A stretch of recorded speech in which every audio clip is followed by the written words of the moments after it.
All right, welcome to another episode of Content Sessions. We're here with ShotByHuss of JBM Productions. Yep. Nailed it. I knew I was going to fuck that up. Got it. Thanks so much for coming in, man. No problem. Appreciate it. Yeah, I've been checking out your Instagram content, some of the videos you're shooting. It looks like you're doing some really fun stuff. Yeah. So tell us a little bit about the company. So I go by ShotByHuss. My branding is called JBM Productions. I've been shooting full time now for 2 years. Coming into the whole media productions, I didn't have a title that I wanted to be. Like, I didn't know if I wanted to be like a camera op, a director, Right. like all those titles. Yeah, I just wanted to be in it. Yeah. So I went to school for 2 years for it, and I just learned the basics, the 101, and I just went to shooting music videos because I had an interest in shooting music videos from viewing it a lot, you know? Sure. So yeah. Yeah, and it seems like hip hop is the genre. Hip hop, yeah. Yeah, pretty much every video. Yeah. And so what school did you go to? I went to Durham College. I actually don't like saying the school because they never really helped me. Like they didn't help me actually like learn what I needed to learn because it was advanced filmmaking. So what they're teaching me was almost like they learned off YouTube. Right. And they told us. Yeah, I'll be honest, man. Like I've interviewed a bunch of people in the last little bit. Like I need somebody to help us with the digital marketing side of the business. Yeah. And honestly, like all the people that have just graduated from school, I'm like, cool, can you show me some of the campaigns you've worked on, some of this? And it's all strategy, theoretical. I'm like, cool, but businesses don't have budgets like that and unlimited video production time. It's like you got like practical. Everything's practical. And like, it's a big problem that I have with a lot of programs in schools now. It's like, what practical do you leave with? Unless you intern as much as possible along the way. So I'm not surprised to hear that, but it's interesting. But I mean, I think you probably came out of it with some relationships. Well, I networked a lot with the students. Like, cause everybody's starting from ground zero. I felt like no one really actually came in like knowing a lot already. So it's kind of weird. I came with everybody that was just like hopped into it like just randomly almost. Right. And so yeah, networking with the students. I actually networked with more of like other students in different programs than than mine. And then with my teachers, not really. My teachers, I feel like because I researched my teachers and what they actually did in the industry, right? And they're more of like failed industry people, right? And they tell us like, if you want to be in the industry, you have to do this 1-2 step where, what did they say again? They told us like to be in the industry, you just have to know people, right? But they didn't direct us though into knowing the people, right? Like, I don't know, it's kind of difficult. Yeah, but that's like anything. So for me, I tried to go to school for what I do now, and I didn't have the mental focus for school. I just couldn't do it. Yeah. But it's funny. So I came out and I'm like, all right, then I'll watch YouTube and see what happens. And like you pick up more there. But look, I mean, I think, for as much as a lot of people leave with that feeling, like, what are my hard skills now? Yeah. I think there's some merit in like staying the course and like finishing something to completion. There's something about that. Yeah. And I think the relationships thing is huge, right? You don't know who that guy that you helped out with that one filming one time, he blows up and he brings you onto something and that brings you onto the next thing. Like almost every single one of my clients right now is all like word of mouth. I started by just like, I just did free shit for as many people as I could. Yeah. And I'm like, cool, after a couple months, if you want to start paying me, I'd like that. Yeah. And then that just like snowballs into the more action you take towards that, it can just take off. 110%.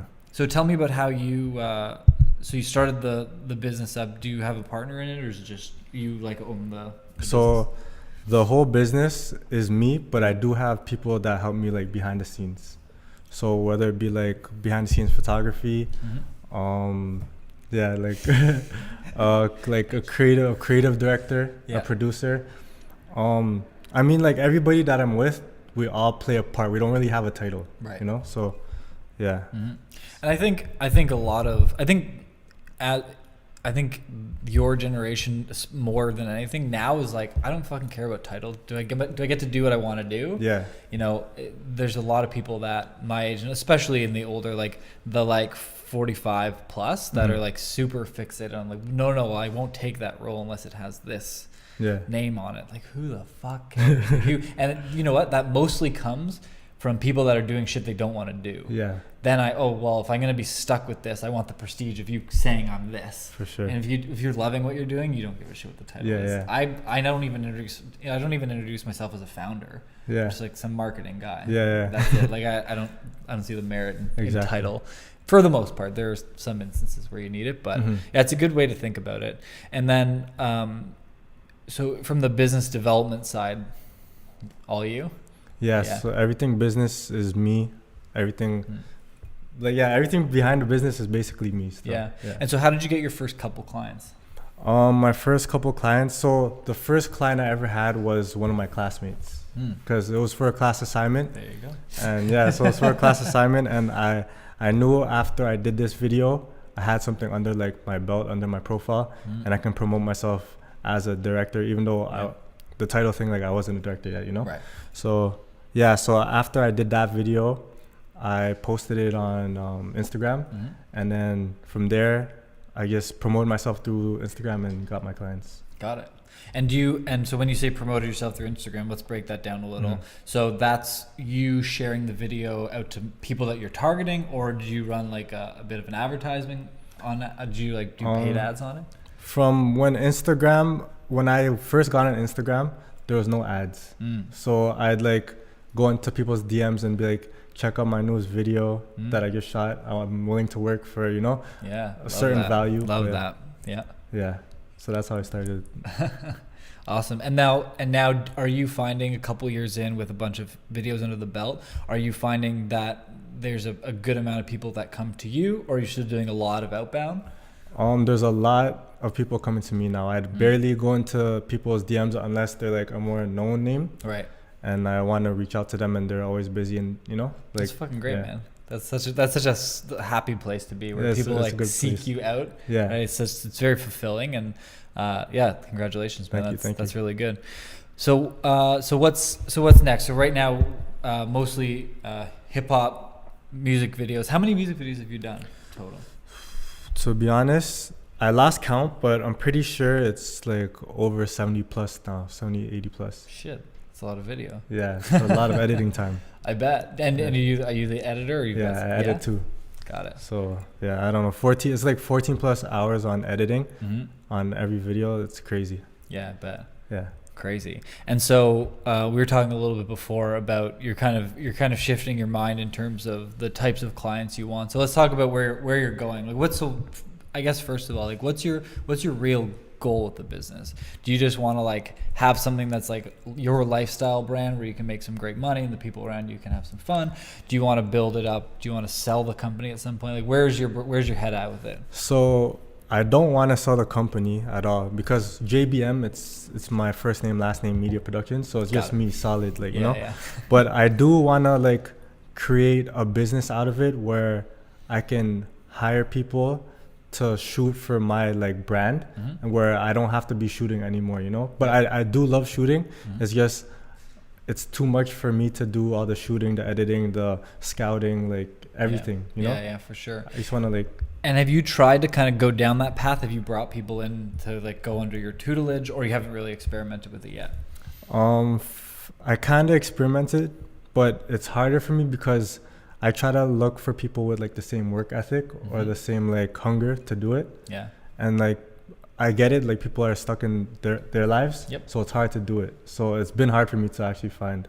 Got it. And right now, are you like, if someone were to be like, yo, I could come on full time, like, that's a good spot for you if you had someone, or are you kind of like, is it piecemeal for you? Like as I get a project, you come on and help with that? Yeah. I think it's more of like, once I do my projects, I contact the people that hit me up, because like I don't want to just bring random people. Like I kind of have to build like a little relationship first. Sure.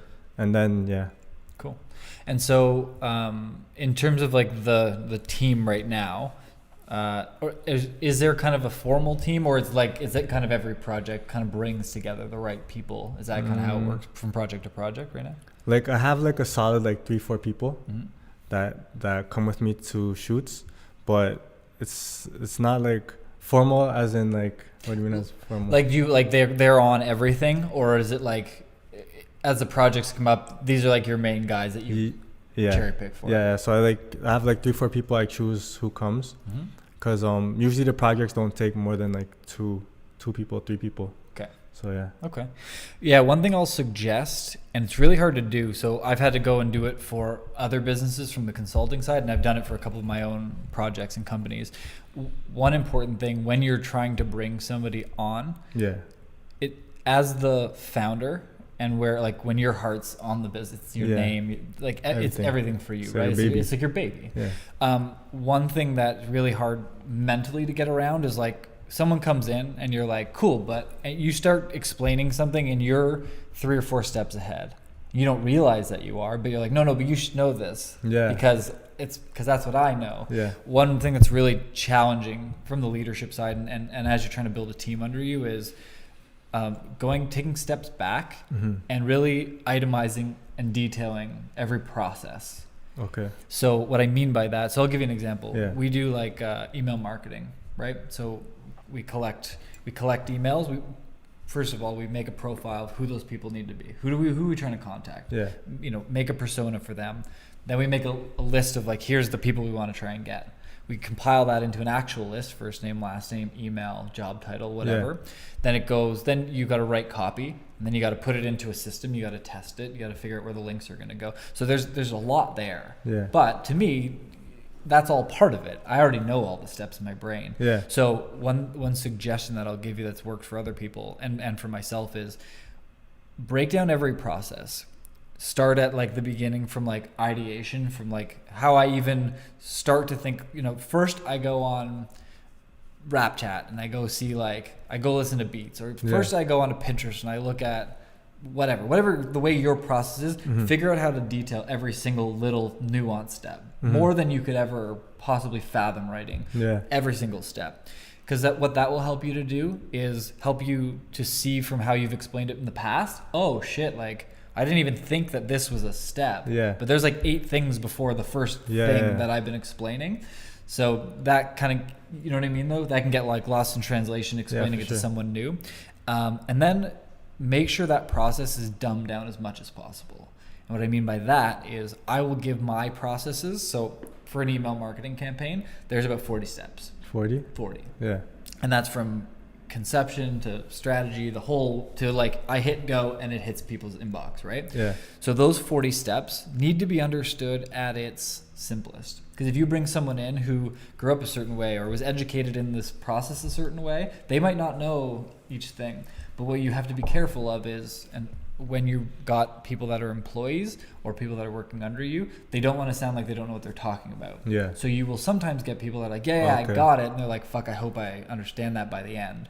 So making it understood to somebody that couldn't possibly fathom it unless it was written down in such a specific way. So I will give my process to somebody that's completely outside, like to a dentist. And I'm like, can you read through these and understand them? And if they're like, okay, I don't get these 7 things, then you haven't simplified it enough. So really taking it back so that you can give it to someone that's completely out of the industry and they'd be like, oh, I see what you're saying here. Then that process goes on to the person that's actually going to do it. Then there can be no margin for error, and the learning curve becomes like infinitely smaller. You'll get people that will pick stuff up super quick if it's explained in a way that like someone out of the industry would be able to understand. Does that make sense? It super makes sense. It's tricky to do, and because in your brain you're like, oh, but this is my process. But understanding how many steps are in it will actually help you to carve it up and give it to people, and in an easier way, so that people you bring on, and it'll help you understand if it's the right person sooner than later. More than anything, right? If it's so simple that you can't, there's no margin for error, and then it's like, no, I don't get it. Cool, you might not be the right person. But it'll help you get through if it's the right person quicker. Super makes sense, because like for some things that are common sense to me, and like because I'm so used to it in the main routine, it won't be as like similar to the new person. Really, it's a challenging thing to do, but spend the time. It took, so my operations manager and I did that for every service that we offer. It took us 6 days of like off the grid, 6 days to write everything out and like really refine it. Everything. It was a lot. It was a big investment, but now when someone new, a freelancer comes in, they're helping us with something, we're like, hey, this, and they're like, oh yeah, no problem. And it's like less errors, there's less miscommunication. It'll speed you up, even though it's a slow process to actually implement. Yeah, super makes sense. Cool. That got off on a tangent. Yeah, that was sorry. But that was good. That was good information. I needed that. Yeah.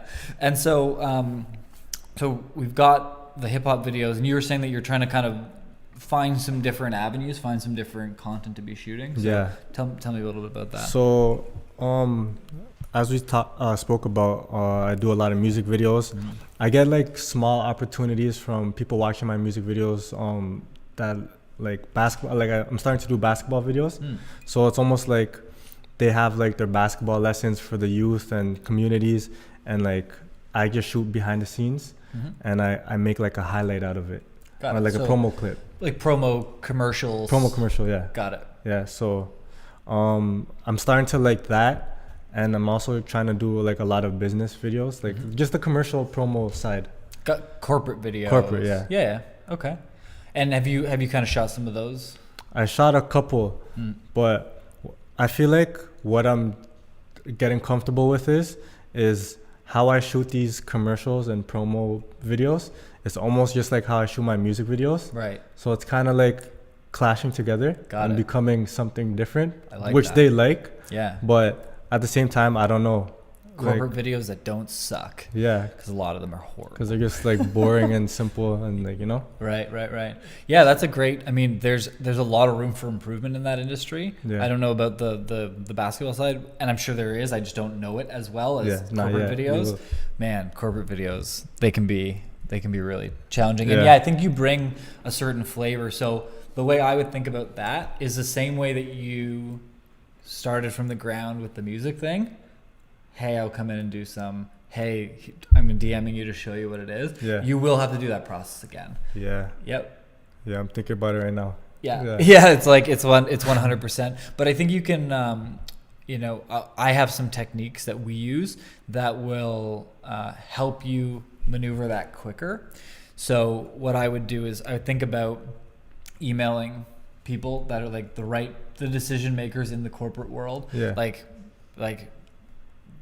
does your corporate video suck? Like something that they're like, whoa, they see it when they open it. So the way I would do that is if you make a profile, who is that person, right? So that is somebody in this department, or they have this job title, and they're in a company that's a certain size, right? So if you start getting into, over 500 employees, then it's a bigger process. Yeah. It's a bigger, more lead time for the sale. Okay. But if you get that like 50 to 200 or 200 to 500 employees, those decisions can be made fairly quickly, right? So design that out. Like, who is that person? It's Susan who holds this job title, who's in this type of industry, right? So maybe like in law or in X, people that need the corporate videos, right? So if you draft out and like create that person on a piece of paper, and I can send you, I have a template for like how we make the persona. What I'd recommend is use LinkedIn Sales Navigator, because LinkedIn Sales Navigator allows you to then plug in all those properties. Okay. So job title, industry, company size, seniority, like a huge number of variables, and then it actually spits them out. So like, I want them in GTA, or I want them in New York, or I want them in Nebraska, whatever, it doesn't matter. Sales Navigator will put them on a list for you. Okay. So it's, instead of like going through and finding companies and finding their Instagram page and then you can find the exact person who would be a decision maker. Okay. And then what I would do is I would email them being like, does your corporate video suck? Or like, corporate videos that don't suck, just something where I'd be like, that's weird, I'll open that, right? And something then say and so what I'd suggest, and the way we've had success in the past, is have a couple of examples of companies you've done them for, even if you have to do them for free. Yeah. So hey, my name is contacting you from, and I have a script I can give you. It's a really simple, but it's like, we shoot really interesting corporate videos. Most of those decision makers, you don't have to explain to them why good corporate video is helpful. Yeah. They get that, right? So, we've done some awesome projects for X and X. Yeah. Links out to those videos. Yeah. Would love to chat further, whatever that, because if you, I guarantee you, if you found the decision maker with a cool, like with a nice little script, with a couple of good examples and like almost like case studies of what you've done, Yeah. You know, you email 100 people, you'll get a couple of like solid leads out of it for sure. Okay. And if you can find a way to then scale that to more and more and more, whether that's, you know, using interns or using like have you heard of Upwork? No, I haven't. So it's like a gig marketplace. Yeah. So you can find somebody overseas to do like simple tasks. Oh yeah. And it's like $3 an hour, $4 an hour through that. Wow. So what you do is you build out the system, you give them a spreadsheet, you Yeah. say, here's my parameters, here's the software you use. You maybe even record a video of like step by step how to Yeah. do it. And then you can actually have somebody Send for it. a couple bucks an hour be Yeah. like, cool, go get me 1,000 contacts or Wow. whatever it is. And then I would use, so with the emailing though, I would use a software. So we use one called Mailshake. Mailshake. Okay. And what it does is you upload your spreadsheet, which has first name, last name, job title, company name. Yeah. And so as you're building the email, you can make it look like a custom email, Yeah. even though it's a mass email. Oh, okay. So you'd be like, hey, enter first name. So hey, John, Yeah. I took a look at your website X, and again, if you Yeah. have that data in a spreadsheet Yeah. and put it into that system, it Yeah. will actually fill that stuff in for you. Okay. So you can email 1,000 people in an afternoon, no problem. And it'll make it look like a custom message because it puts their name and stuff. Puts there as many data points as you have. So I see you're the job title of company. Mm-hmm. Took a look at your website and whatever. So you can fill in as much variable content. So have somebody on like Upwork go get all that data for you. Yeah. Okay. Right. A couple bucks an hour. You can. We've built. I think the last one we did was like first name, last name, city, company name, and email, and we got like maybe like 1,700 contacts for like $400. Wow. Right. So, and especially if you give them really good instruction, Yeah. you'll find some awesome people from whatever country. But yeah, you can get that done for a fairly inexpensive way. Yeah. And then the Mailshake thing is really simple. It just drag name, drag company name, drag whatever, and then write up that email, Yeah. and then it goes out. And you can even have it do a follow up. So email one goes whatever, and if they don't reply in 7 days, send this. And if they don't reply in 8 days, but if they do reply, take them out of the list of email. Okay. So those are just like fresh leads in your inbox. Yeah. It could, fuck off, take me off your list. You'll see a lot of that for sure. But you will get some people that are like, hey, I took a look at your Vimeo. Like, this is dope. Yeah. Let's have a call. And I think that'd be a way to like get it out there quickly where, you know, I saw your face when I'm like, you're going to have to start lead gen from nothing again. You're like, fuck. So that's a good way to like hack it. And I think those two software, Sales Navigator and Mailshake, that are like pretty, you seem like you've used a computer before. Like, you won't have any problems using them. They're really, really straightforward.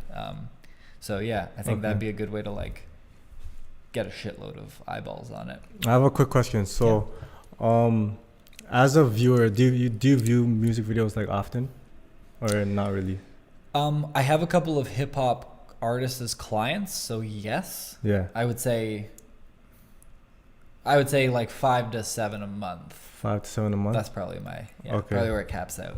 I was just kind of wondering, like, do you view them on Vimeo, or is it more off YouTube? Almost always off YouTube. YouTube. But I think hosting them on there when you're sending an email out just has like, it has more Vimeo, especially when you're going corporate. Yeah. Vimeo has like a more polished professional feel. Oh, okay. So I would host them on there only for that sake. So like a portfolio type thing. Yeah. Okay. That's exactly right. Okay. But I think if you're looking for, especially for hip hop music, if you're thinking about exposure to a video, YouTube, there's no competition. YouTube, because of the searchability and the discovery and the way you can tag stuff, you can get way more exposure to it on YouTube. Yeah. So I have one more thing to add to that. Yeah, for sure. So if I'm doing music videos right now, right, and I want to go into like corporate, do you think it would be better to upload those in like one profile, or like make separate profiles and put certain content on each page and then push them out? In terms of social media profiles? Yeah. Great question. I think so. Do you right now? Sorry, I was telling you Snapchat. That's fine. Do it. So when you right now, so do you have You the human, you the business already, or you're just merged into one thing? Me the human, you the business. Like, do you have an Instagram account for you and then one for the business already? Yeah. Okay. Yeah, that's a good question. It really it depends. So for me, I've got MikeAJMoll the brand, which is actually like I'm moving it away from like my hanging out with people oriented content and like really making it business focused. So there's that, and then ShotByHuss has one, and then I was like, well, do I have a friends and family one, and then do I have one for the podcast? Yeah. And like, fuck, that's a lot of stuff. Yeah, it's a lot. So if you have the time and the bandwidth, then I think the corporate video thing and the hip hop video thing is super different and super far removed. So there would be some value there. Yeah. But I would argue that if you're trying to sell like a more modern, cool thing, then having both within the page, as long as you give them an equal amount of distribution within the Instagram, you could keep the one. Okay. But I would say because hip hop has like, and sometimes in the corporate world, it can have a bit of a stigma, the lyrics and the whatever. So just know that some of the businesses that you reach out to could go to the Instagram and be like, well, I don't know if this is the guy for us. It's too edgy. Yeah. So you know what I mean? I would think about it in that framework. If you had the bandwidth, I think they're so different that unless you're going to make the corporate videos like really cool, really edgy, like really really blending the two, then keep it in the same place. But if you want to like hit a bigger scale of corporate video, then go one corporate and one whatever. That being said, like I think there's enough cool and unique businesses that you could land enough. It depends on what your aspiration is, right? If you're like, I would like to land one corporate video a month, and then it'll be like really cool, really edgy, it'll merge well with the hip hop stuff, and it's going to have that flavor, then you're fine as it is. But if you want to really grow like as like a corporate video making brand, then you may want to have them separate, only because you don't want to lose the corporate brand people that like see the hip hop thing and they're like, ooh, I don't know, that's too much for me. But it just depends, right? Like I think there's enough people like if I saw that, I'd be like, fuck that, I'm getting that for my corporate video. Like I've been a hip hop junkie since I was 12, and I'm like, that's what I want. But if you want to hit a bigger scale of people and more, then it'll be a little bit more challenging if you have the two on the same page. Yeah, super makes sense. But managing Instagram accounts is not easy. It's a lot of work. Also, I feel like people, because I have my personal page and my business page, right? So I'm not really too active on my business page. So on my personal page, people usually contact me for like, they actually contact me because of my name, not because of my brand. If that makes sense. Like they contact me because I'm ShotByHuss, the director, not JBM Productions, the production house. Like, got it. So I'm trying to. To be honest, on the two of them, I would just merge it into one. I would just have in one of your lines like CEO or whatever your title is of JBM Productions. Because that's I can't say that because I do have ShotByHuss and so I have them that way. But I think the difference for me, and I don't know what your answer is to this, but like I'm trying to get into more consulting and more speaking, and I'm building the podcast. I'm doing the podcast to build my personal brand out, if you will. I hate saying that word, but that's what I'm trying to build a brand around that. So if you're building both, it might be better to keep them separate. I would actually keep those two separate. Even though it'd be easier to do in one spot. For me, most people know me. They don't know ShotByHuss. But as that grows and as I get more of a team there and as we add products to it, I don't want everybody ringing up my phone being like, oh, I'm looking for you. Because I want people to know ShotByHuss as a separate thing, that I come to them for this work. So for me, that's the reason I would keep it separate. With directing, it's like it's so intertwined that you could get away with it, but my feeling on it is having them as separate would probably make the most sense. Makes sense.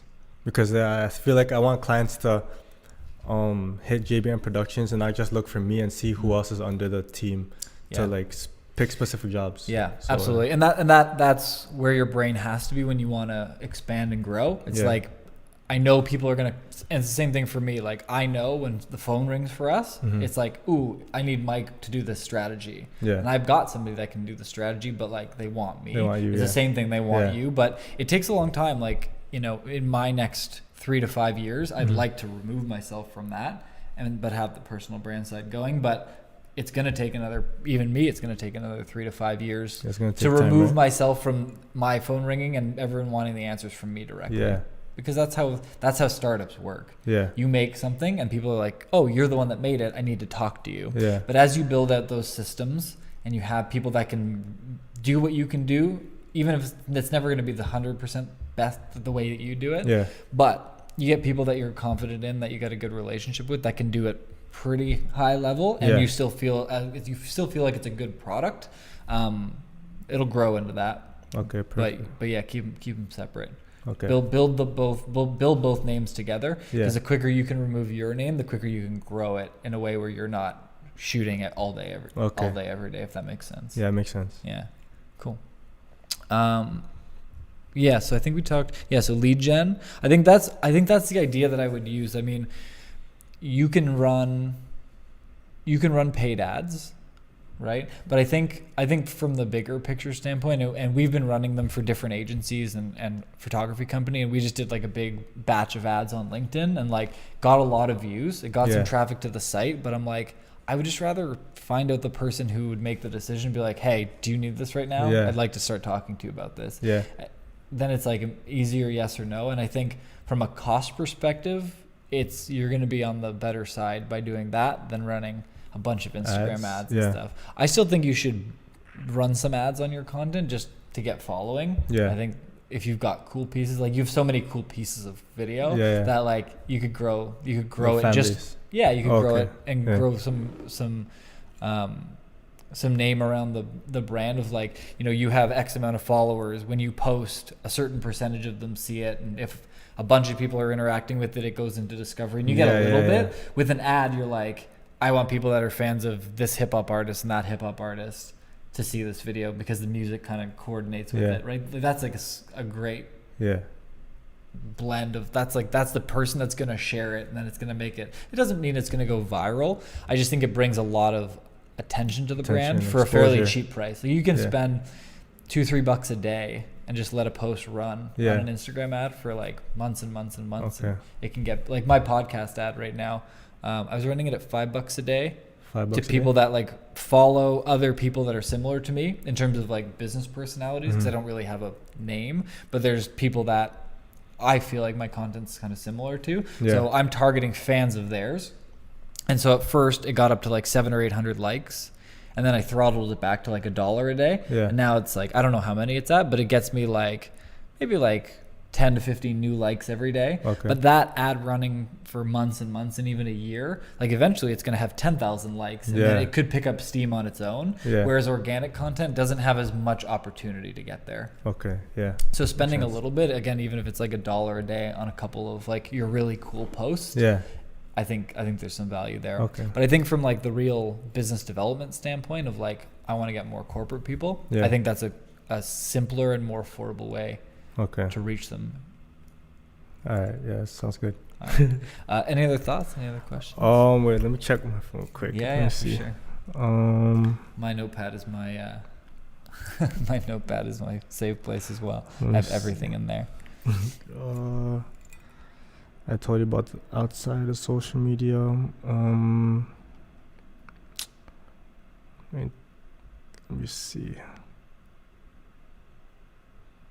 Okay, so do you think collaborating with other companies and brands create positive marketing strategies for both parties? Or like, should I just focus on doing certain projects and certain things just under my brand? So the answer is it can work, but it can also not work. Yeah. Do you have a scenario in mind before I kind of share my thoughts on it? Well, I'm planning to do like, I feel like I already know the answer to this anyways, but like I'm doing it's called the Give Back Tour. So I'm like trying to do something for like the community, for the youth and the homeless, and the food drive. So I was thinking of like doing it under my brand, or should I have like outreach to other people to kind of like collaborate with me and like kind of like not take their fan base, but like have them with their fan base, mine with my fan base, and then come together and then do stuff like that. Like, yeah, I mean, if the fan bases align, it makes a lot of sense. I mean, when you're doing it for like charity reasons, I don't like, you can still be a little bit strategic with it, but it's like at the end of the day, it's giving back. And I in my mind, I leave that bucket of attention wherever it goes. If people follow me because of it, fine. If you're doing like, hey, I want to put out like a showcase piece or some really cool video, I would collaborate with as many people as possible, especially if their audience is the same type of people that you would want, because you're both going to naturally siphon a little bit of audience from each other. And I think the potential to get that exposure is great, but it also depends. Like you might say, hey, but if I'm and as a solo business owner, like you got to figure out where your time is best served. Is it collabing with people so that my Instagram following will go up? Maybe it's not. Maybe it's emailing 300 people a day for corporate videos. So you got to weigh like how much time will it take to make the collaboration. I'd say like experiment with it, and you may find some sweet spots there.